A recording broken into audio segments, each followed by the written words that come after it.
So how can you take a jazz standard that sounds like this?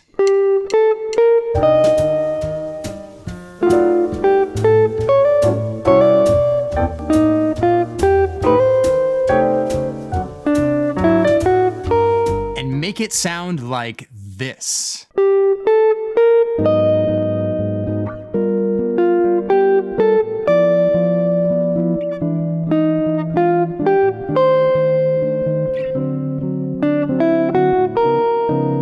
Let's talk about how to reharmonize a jazz standard. So when we're talking about reharmonization means that we're taking a song's existing chords and chord progressions, we call this the harmony, and switching it out for something else or manipulating it into something else. So we're gonna talk about 4 levels of reharmonization, and we're gonna use the jazz standard Autumn Leaves as an example. But of course, before we can go into those, we need to listen to the original version. So here's what it sounds like.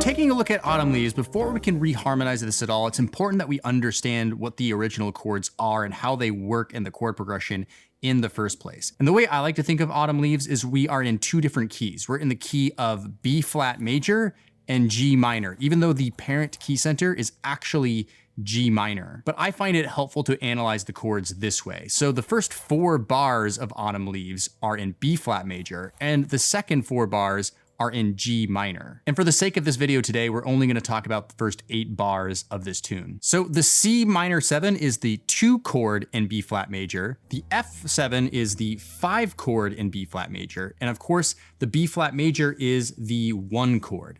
The E flat major is the 4 major chord. And then we move over to G minor. A minor 7 flat 5 is the 2 chord in G minor. D7 is the 5 chord, and G minor 7 is of course the minor 1 chord. Now G7 in this last bar kind of serves as a turnaround because this section repeats, it's an AABA form. So G7 is really actually just the 5 of C minor 7. So essentially what we have here are the most important chord progressions in all of jazz, the major 2-5-1 and the minor 2-5-1. So given this information, what can we do to start changing these chords and reharmonizing them? In comes level 1. Level 1 is tritone substitution. Tritone substitution is a really common way to start reharmonizing a jazz standard in a very simple way. So let's take a look at how we can start doing that. In this particular case, I want to look at all of the 5 chords here. So we have a 5 chord in bar 2, we have a 5 chord in bar 6, and we have a 5 chord in bar 8. And so what I want to do is create a tritone substitution for each one of these. So looking at the first one, we have an F7th chord. Okay, now that F7 chord, what I want to do is I want to find what is a tritone interval away from F. A tritone interval, by the way, is the devil's interval. And it sounds like this. Now, kind of dark. And we can find that by simply going up the F major scale in this case. We can go to the 5th tone and simply flat it, and that's how we find the tritone. So the tritone of F7 is a B natural, and what tritone substitution says is we're gonna take a tritone interval away from that root note and turn it into a dominant 7th chord. So in this case, B is the tritone of F, and we're gonna turn this into a B7 chord. So crossing out the F7 altogether, and now it's a B7 chord. So it would sound like this.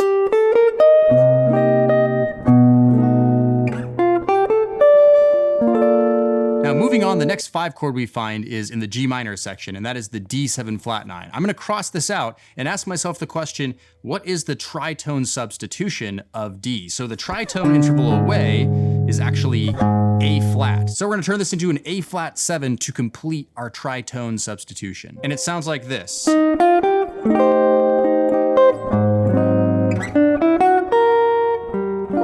Now the last 5 chord we see here is the one that turns us right back around to the top. It's the G7, and a tritone away from G is D flat. So let's turn this chord into a D flat 7. So in totality, level 1 sounds like this.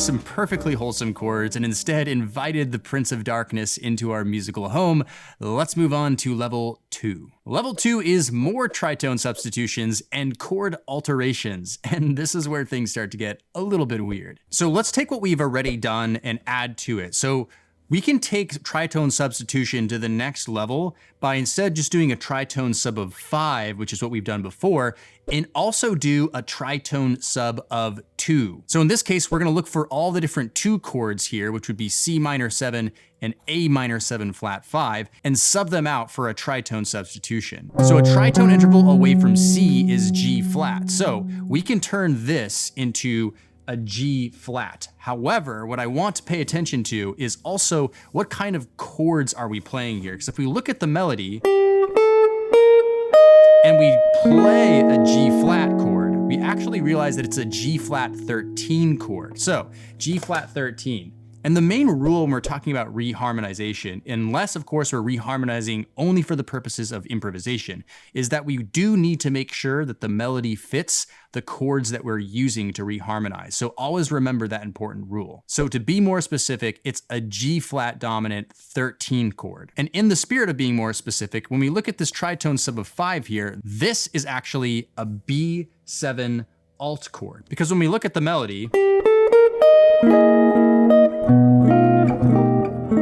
all of those are altered tones, the sharp 11, the flat 13, okay? And then going into the B flat major 7. So B7 alt is actually what we're playing there. Now, another interesting thing we can do is if we wanted to create a tension and resolution to this E flat major 7, what we could do is add a B flat 7 chord here. So that B flat 7 actually sounds like it's a 5 to 1 of E flat major 7. But instead of doing that, what I want to do is insinuate that we're going to do that and add a tritone substitution instead. So instead of the B flat 7, what we're going to do is add an E7. A set 4, we're never going to arrive at the E flat major 7 at all, which is another rule of reharmonization, which is technically you can do whatever the hell you want as long as the melody is still present. So the tritone sub of B flat 7 is E7. So it would sound like this.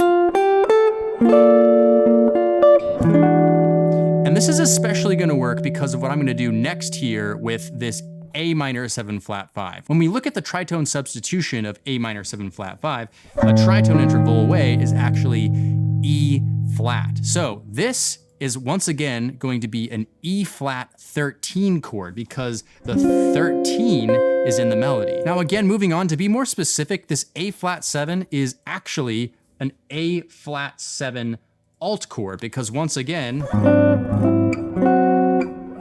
it has all those alterations in it. Now, in the spirit of changing the chord qualities, what we can do to this minor 1 chord is change it into a G minor 6 chord, which is a nice flavor that even in the Miles Davis recording is being used. So in totality, here's what level 2 sounds like.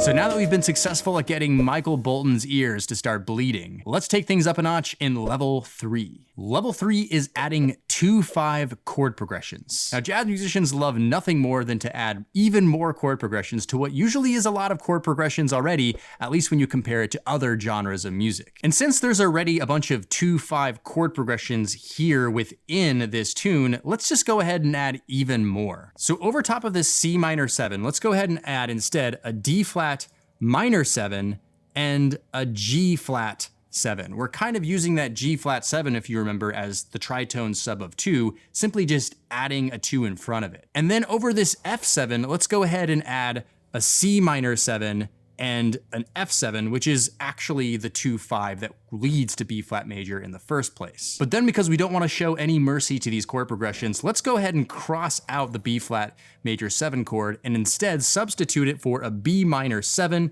and then an E7. Now keep in mind, all of these are 2/5 chord progressions. D flat minor 7, G flat 7, C minor 7, F7, B minor 7, E7, they're all just moving in a chromatic fashion downwards in pitch. And then let's go to this E flat major 7, cancel that one out, and go B flat minor 7, and then an E flat 7. So essentially what we have here is a long string of chromatic moving 2/5 chord progressions.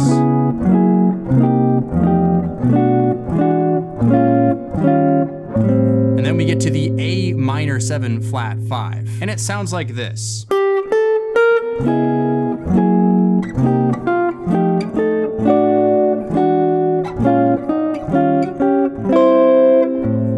With these next 3 bars, there's actually not a ton that we can do here and still fit properly in the melody as far as adding more 2/5 chord progressions. But what we can absolutely do over this G7 is instead go ahead and add a D minor 7. So basically add a 2 chord in front of that G7. So now that we've added a bunch of 2/5 chord progressions, here's what level 3 sounds like in totality.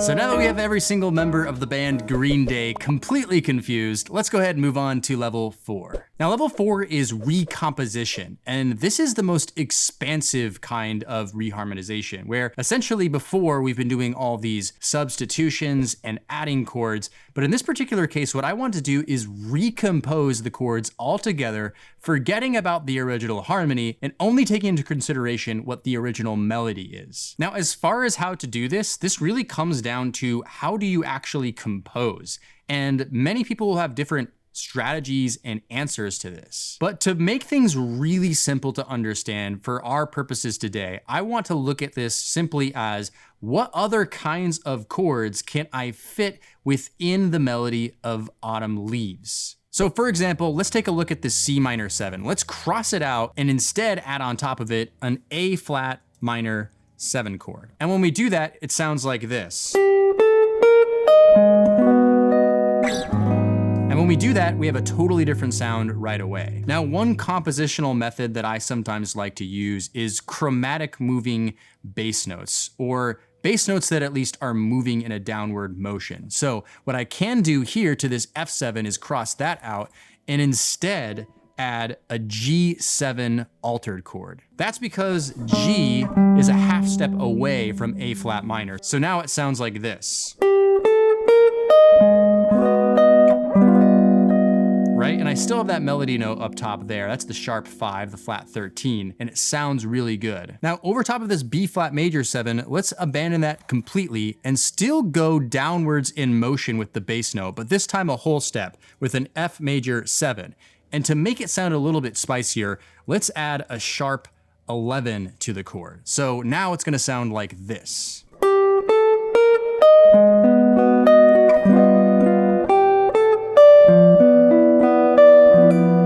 So already a lot more spice going on there. To continue the same intervallic chordal formula here, let's cross out this E flat major 7 chord and instead add over top of it an E7 altered chord.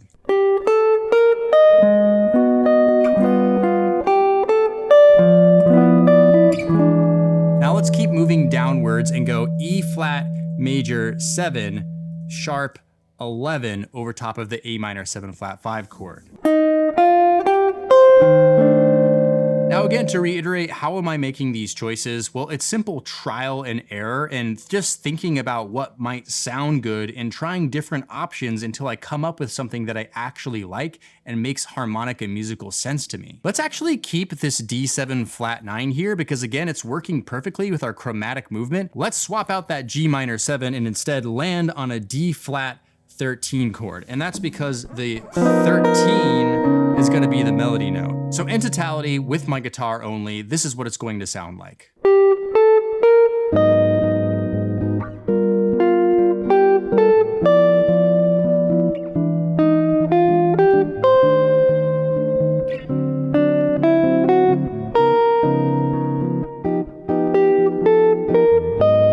Autumn Leaves now sounds like a completely different tune. So now that we've reharmonized a jazz standard, you may wonder, well, how do I take any kind of pop song, nursery rhyme, fill in the blank and turn it actually into jazz. So take something simple and add the chords that would make it sound like jazz. Well, I have a video on the screen right now that's called Turn Any Song into Jazz. I know you're gonna find this one extremely helpful. So click on the screen right now. By the way, if you never checked out my Inner Circle membership where we learn one jazz standard a month together, definitely check out the description down below or up here on the screen. If you like this video, make sure you give it a thumbs up. Make sure you subscribe to the channel, and we'll see you in the next video. Cheers.